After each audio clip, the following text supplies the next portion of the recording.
मीका बाब 2।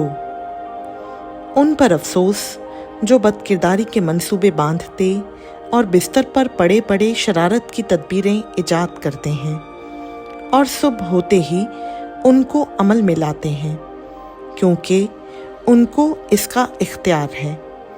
वो लालच से खेतों को जब्त करते और घरों को छीन लेते हैं और यूं आदमी और उसके घर पर, हाँ मर्द और उसकी मिरास पर जुल्म करते हैं।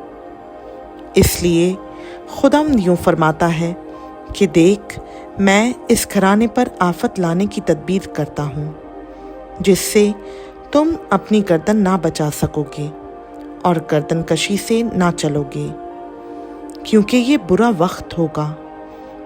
उस वक्त कोई तुम पर ये मिसल लाएगा और पुरदर्द नोहा से मातम करेगा और कहेगा, हम बिल्कुल गारत हुए। उसने मेरे लोगों का बखरा बदल डाला, उसने कैसे उसको मुझसे जुदा कर दिया। उसने हमारे खेत बागियों को बांट दिए। इसलिए तुम में से कोई ना बचेगा जो खुदावंद की जमायत में पैमाइश की रस्सी डाले। बकवासी कहते हैं, बकवास ना करो, इन बातों की बाबत बकवास ना करो, ऐसे लोगों से रुसवाई जुदा ना होगी। ऐ बनी याकूब, क्या ये कहा जाएगा कि खुदावंद की रूह खासिर हो गई? क्या उसके यही काम है? क्या मेरी बातें रास्त रो के लिए मुफीद नहीं? अभी कल की बात है कि मेरे लोग दुश्मन की तरह उठे। तुम सुलह पसंद और बेफिक्र राहगीरों की चादर उतार लेते हो।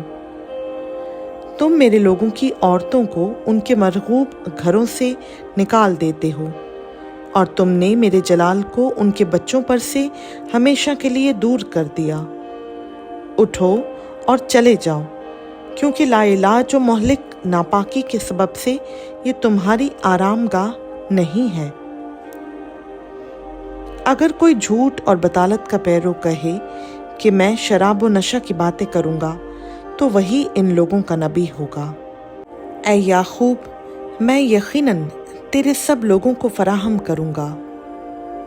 मैं यकीनन इसराइल के बखिया को जमा करूंगा। मैं उनको बुसरा की भेड़ों और चरागाह की गल्ला की मानिंद इकट्ठा करूंगा और आदमियों का बड़ा शोर होगा। तोड़ने वाला उनके आगे आगे गया है। वो तोड़ते हुए फाटक तक चले गए और उसमें से गुजर गए, और उनका बादशाह उनके आगे आगे गया, यानी खुदावंद उनका पेशवा। खुदावंद का पाक कलाम का पढ़ा, सुना, समझा और कबूल किया जाना हम सबों के लिए बाइस बरकत हो। आमीन।